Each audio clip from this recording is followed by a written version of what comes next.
All right, number 5, we're going to find f of g of x and g of f of x, and then the domain of each. So we have f of x is 9x plus 7, and then we have g of x as the square root of x. All right, so first we're going to find the domain of each. So domain of f is negative infinity to positive infinity. Domain of g, okay, we have a square root. We cannot have a negative, so we set whatever is under the square root greater than or equal to 0, and then we solve for x. Well, x is by itself, so here are our two domains. And then we want to find f of g of x, meaning we're going to take the f equation and then plug in g. So my f equation is 9x. I'm going to put a blank, 9x plus 7. In the place of x, I'm going to plug the g equation, which is just the square root of x. Okay, that's all we can do there. Now, what did I plug in? I plugged in g, so the restriction goes with it. So domain for this function, we just have the square root again. That's the only thing. We don't have a fraction. We don't have log. We do have the square root. So whatever's under the square root, we set that greater than or equal to 0, which only the x is under the square root, nothing else. So the domain is the same as the domain for g. Okay, so now we're going to find g of f of x.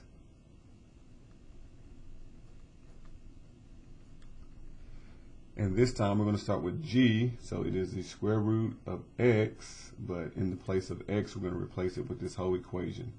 So that is 9x plus 7. This time when we find domain, we take whatever is under the radical and set it equal to 0. There were no restrictions when we plugged in f, so we don't have to bring over any additional restrictions. We just have to find the ones associated with g of f.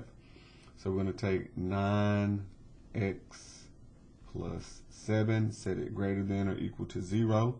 Solve for x by subtracting 7. That will give us 9x is greater than or equal to negative 7. Divide by 9. And that gives us x has to be greater than or equal to negative 7 over 9. So here's our domain for g of f of x. Okay. So now that we have all of that, we can just punch it in. So f of g of x was 9 times the square root of x, and then arrow over, and then plus 7.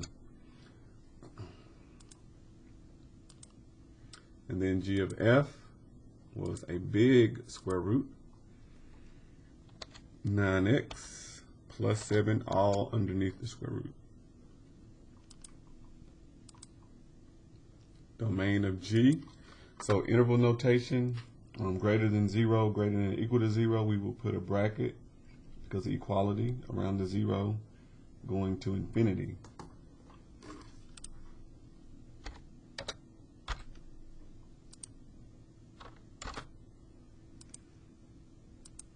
And then domain of f, interval notation. So same thing, except we're starting with negative 7 over 9. So it would be a bracket, negative 7 over 9 going to infinity. That arrow is pointing to the right.